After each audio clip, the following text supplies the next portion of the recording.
This is a house, and this house has a mortgage, and this house behind the house actually pays for the mortgage. Now, there literally could be 101 million different reasons why you would want another property on top of your property. In California, Maine, and New Hampshire, they're allowing for ADUs or smaller buildings behind an original property.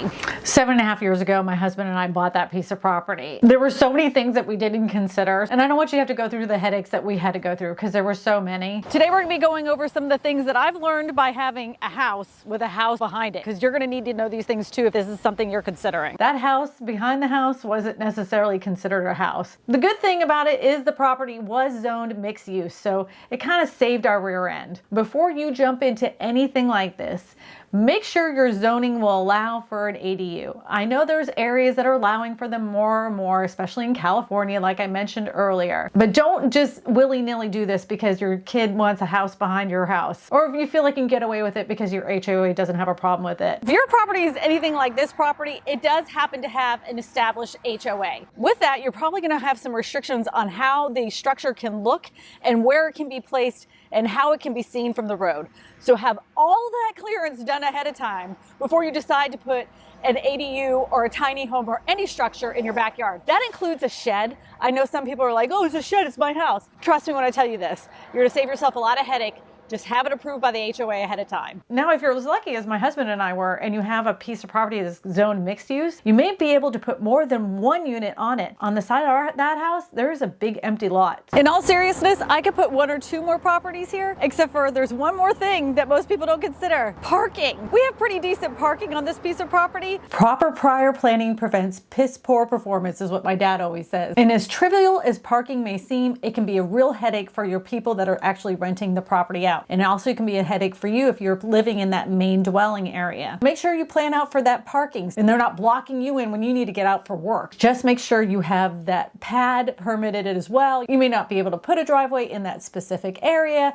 Make sure you check in with your HOAs when you're putting in another driveway or even pouring a pad. I know everybody hates the HOAs, but just trust me on this. Follow the HOA when it comes to parking. So let's talk about the insurance and some loopholes that you might need to know about for your specific area. Our area does not allow for tiny homes or any structure that's under 600 square feet. As far as the insurance is concerned and the tax assessor's office, they're not two separate units, and there's one reason why. You see how that roof line has just a little attachment right there? That means that they're an attached property. And because they're an attached property, they're considered one single unit. And that is really good if you have an area that allows for multi-units, but not necessarily two separated buildings. So if you have them attached, even if it's by a little piece of roof line, that's a loophole that you can get around. Another loophole you may want to consider is the fact that your area might not allow for a tiny home or an accessory dwelling unit,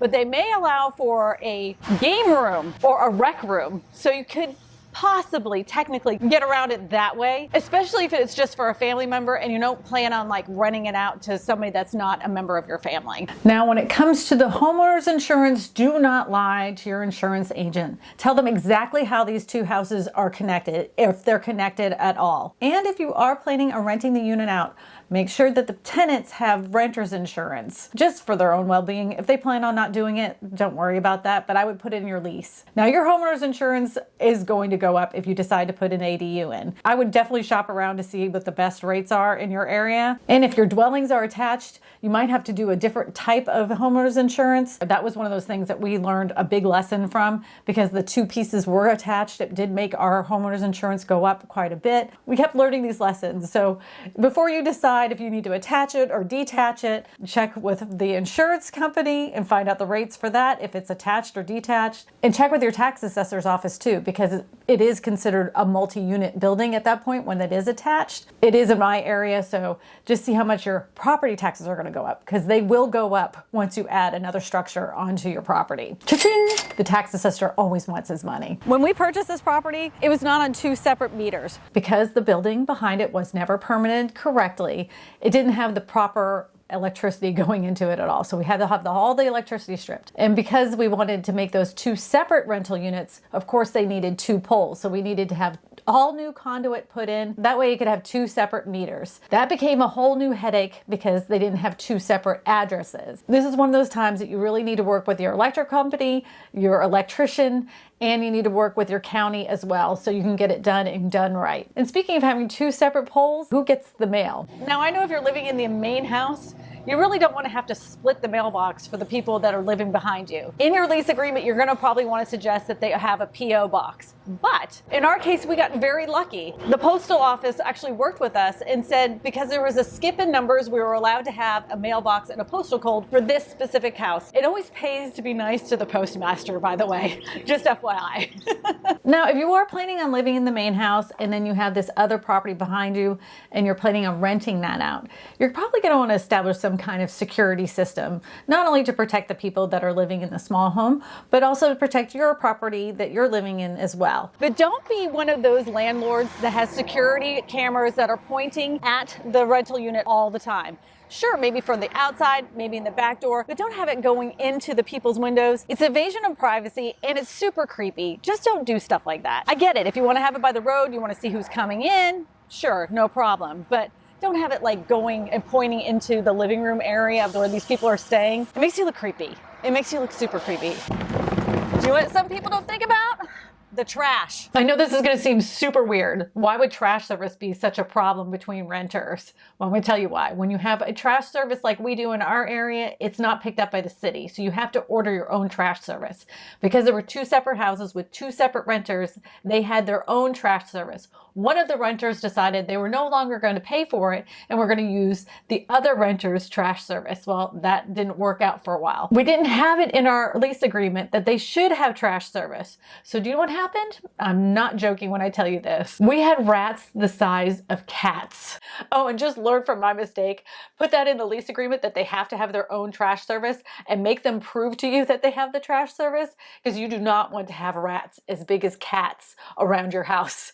It is the worst. It is the worst thing to try to get rid of. I was half tempted to hire like somebody that had a boa constrictor that could eat those things because they were so big. One of the most difficult things we had to do is get water out to this specific house. And we worked with several plumbers and they did have a water line that went through here and it wasn't permitted, it wasn't legal, so we had to fix everything. And the water was on a well and the septic was on the septic system that we had. Well, the city came through and they went ahead and tied it into the whole line and they tied in both houses. Well, we had a kind of a problem with this. The first septic system that we had wasn't big enough for the 2 properties. So for quite some time, we didn't have any renters in the smaller house. But the second problem came through with how are we going to separate how much water is going to one house from the other? Well, we couldn't. There was just no way of doing that. So included in our rent was our water and sewer. So whatever they pay is what we pay for the water. Even if they decided to fill up a swimming pool, that's on us as the landlords. So consider that when you plan on putting an ADU in your backyard.